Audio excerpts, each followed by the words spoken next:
अभी तक के भारत के इतिहास का सबसे बड़ा डिजास्टर, जहां लगभग 15,000 से ज्यादा लोगों का पतन एक प्राइवेट कंपनी की लापरवाही की वजह से हो गया था। भोपाल गैस त्रासदी 1984 का नाम तो आप सभी लोगों ने सुना ही होगा, जिसके बारे में भारत के हर एक व्यक्ति को लगभग ऊपरी तौर पर थोड़ा बहुत पता है। लेकिन आज तक इस टॉपिक को दिखाने का दम किसी भी डायरेक्टर ने नहीं दिखाया था। लेकिन अब वक्त बदल चुका है, क्योंकि जो डर फिल्मी डायरेक्टर को पहले था, वह शायद अब थोड़ा सा कम होने लगा है। तो आइए ज़्यादा बातों को ना घुमाते हुए सीधा लेके चलते हैं आज की अपनी इस web series the railwaymen untold story of Bhopal gas tragedy के रिव्यू पर। नमस्कार दोस्तों, स्वागत है आपका अपनी यूट्यूब चैनल लेट लती रिव्यू पर। अच्छा, इस रिव्यू के पहले एक संसद में दिया हुआ भाषण, उसके बारे में आप लोगों का जानना थोड़ा जरूरी है।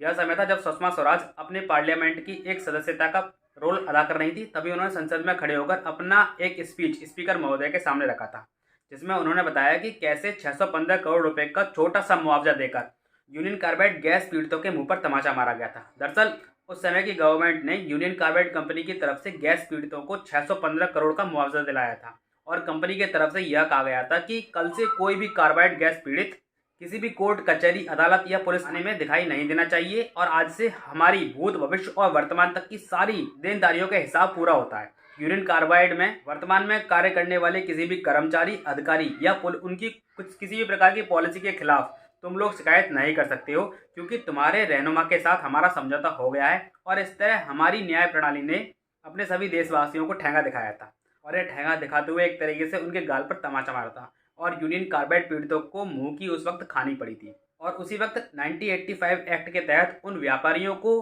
वह सारे उपयोगी कार्यप्रणाली खुद से हमारी सरकार ने उनको दी थी, जो किसी भी हाल में वाजिब नहीं थी, क्योंकि 29 करोड़ देशवासियों के वोट का यह एक तरीके से गलत इस्तेमाल था। और वैसे भी उनसे क्या शिकायत करना, जो परदेसी हमारे देश में व्यापार की चाह से आए हुए थे, जिन्हें सिर्फ अपने मुनाफे से मतलब था, जो चाहे भले ही भारत में रहने वाले लोगों की जान से ही क्यों ना हो। शिकायत तो पीड़ितों की उस समय रही सरकार से रही होगी, जिन्होंने अपने देशवासियों को इस झूठे समझौते के सामने नीचा दिखाया। वैसे बहुत से लोगों का यह मानना रहा होगा कि 1989 में 615 करोड़ रुपए कोई छोटी मोटी कीमत नहीं रही होगी, लेकिन असलियत में यह क्लेम 10 लाख लोगों के लिए निकाला गया था, जबकि मात्र 5.5 लाख लोगों को इसका फायदा मिला।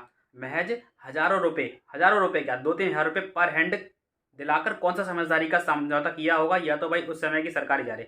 1989 की इस समझौते के विरुद्ध कुछ गैस पीड़ितों ने अपनी आवाज उठाने की कोशिश भी की थी, क्योंकि बहुत सारे लोग इस समझौते से नाखुश नजर आ रहे थे। भले ही कुछ लोगों को समझौते के बाद इसका फायदा मिला हो, जैसे कि वहाँ की न्यायाधीश प्रणाली आगे जाके सांसद और सांसद से मंत्री बन चुके हों, लेकिन जो ठगे गए थे वो थे एकमात्र आम गैस पीड़ित।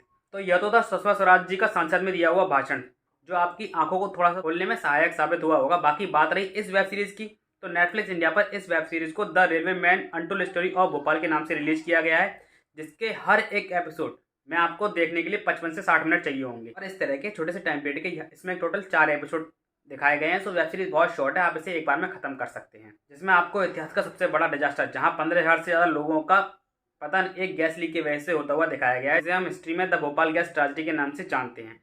जहां इस यूनियन कार्बाइड कंपनी के सीईओ मिस्टर वारन एंडरसन को अपने देश से बाहर निकालने और सुरक्षित उनके देश पहुंचाने तक की कुछ राजनीति का पर्दाफाश भी किया गया है, कि किस तरह से उस समय की सरकार ने सरकारी प्लेन की व्यवस्था सरकार ने मुहैया कराकर उस फिरंगी को देश से बाहर निकालने में मदद की थी, और किस तरह से एक ऐसे कार्बाइड प्लांट को इजीली से अप्रूवल सरकार ने दे दिया था, जो शहरों के बीच में रहने वाली आबादी के बीच में कभी बनाया ही नहीं जाना चाहिए था, जिसके आसपास के कई किलोमीटर तक इंसान तो क्या, जानवरों का होना भी जान के लिए हानिकारक रहा होगा। बाकी इस मूवी में 1984 के पहले होने वाली कुछ छोटी मोटी घटनाओं का विवरण भी यहाँ पर किया गया है।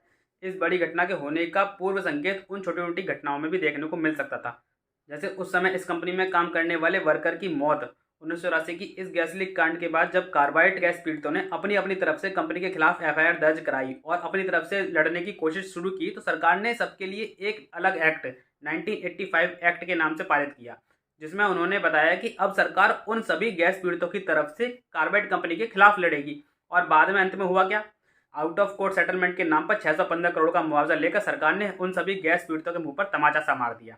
सो टोटल मिलाकर अगर देखा है तो सीरीज छोटे मोटे तौर पर सरकार की लापरवाही को ओझली तौर पर दिखाने का प्रयास करती है, जहां अभी भी खुलकर किसी भी पर्टिकुलर पॉलिटिक्स पार्टी का नाम का जिक्र इस मूवी सीरीज में नहीं किया गया। लेकिन स्टार्टिंग में दिखाया गया प्लेन वाला सीन है, वह आपको वारन एंडरसन के हमारे देश से बाहर निकलने को जरूर साफ साफ दिखाता है। बाकी फिल्म में एक्टर के तौर पर हम ऑलरेडी अपने पिछले कई एपिसोड में बात कर चुके हैं, जहाँ के मेनन को स्टेशन मास्टर के तौर पर दिखाया गया है, और आर माधवन को जनरल मैनेजर रति पांडे के तौर पर। वहीं दिव्येंदु शर्मा को एक चोर के रूप में दिखाया गया है, जो कि किसी तरह से स्टेशन में फंस जाता है, और अपने अच्छे दिल के होने की वजह से वहाँ फंसे हुए गैस पीड़ितों को बचाने में मदद करता है। और यहाँ पर बिलाल खान को इमाद रियाज के तौर पर दिखाया गया है, जो रेलवे डिपार्टमेंट में एक न्यू एम्प्लॉय के तौर पर ज्वाइन करता है, जो इससे पहले यूनियन कार्बाइड गैस कंपनी में ही काम करने वाला एक सर्वर था। बाकी यह मूवी रेलवे डिपार्टमेंट में काम करने वाले उन अनसंग हीरोज के डिस्क्रिप्शन को डिटेल में बताती है, जिन्होंने उस समय अपनी जान की परवाह ना करते हुए वहां फंसे हुए गैस पीड़ितों को बचाया था। फिल्म को 3 पीरियड में दिखाया जाना काफ़ी ज़्यादा इंटरेस्टिंग फील देता है, जहां आपको 1970, 1996 और 1984 तीनों के समय को ही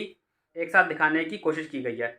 वो फ्लैशबैक के तौर पर आपको 1970 में लिया जाएगा, कभी 1984 में, कभी 1996 में, और साथ में ही यहाँ पर आपको 1984 के सिखों के नरसंहार के दंगों का जिक्र भी देखने को मिलेगा, जहां शुरुआत के ही पार्ट में नारे देते हुए कि इंदिरा के हत्यारों को नहीं छोड़ेंगे, सिखों के पीछे भागते हुए कुछ गवर्नमेंट के ही लोग देखने को मिलते हैं। टोटल मिलाकर वेब सीरीज काफ़ी डिटेल में बनाई गई है, जहां आपको बहुत सारी बारीकियां फिल्म में देखने को मिलेंगी। फिल्म टेक्निकली वेल मेड है और एक्टर वाइज हर एक एक्टर की एक्टिंग देखने के लायक है। तो मेरी तरफ से यह वेब सीरीज आप सभी को मस्ट रिकमेंड है, और आशा करता हूं कि ऐसे ही कंटेंट को आप सभी लोग सपोर्ट भी करेंगे, ताकि हमें फ्यूचर में ऐसे ही निडर और बोल्ड कंटेंट ढेर सारे देखने को मिलें। यह हमारा छोटा सा योगदान हमें नया नहीं कितने ऐसे दबे हुए अनसंग हीरो की कहानी को जानने का मौका देगा, जो हमने आज तक कभी सुने ही ना होंगे। सो प्लीज़ जाइए और नेटफ्लिक्स पर यह कंटेंट जरूर देखिए। बाकी आपको हमारा यह एपिसोड कैसा लगा, यह भी हमें कमेंट सेक्शन में जरूर बताइए, और जुड़े रहिए हमारे साथ ऐसे ही मजेदार एपिसोड्स के लिए। तब अभी तक के लिए इस एपिसोड में इतना ही। मिलते हैं आपसे अपने न्यू एपिसोड में किसी नई मूवी के रिव्यू के साथ या फिर किसी बेहतरीन कंटेंट के साथ। तब तक के लिए नमस्कार। अपना और अपनों का ख्याल रखिए और समय पर उनसे बातें जरूर करते रहिए। शुक्रिया।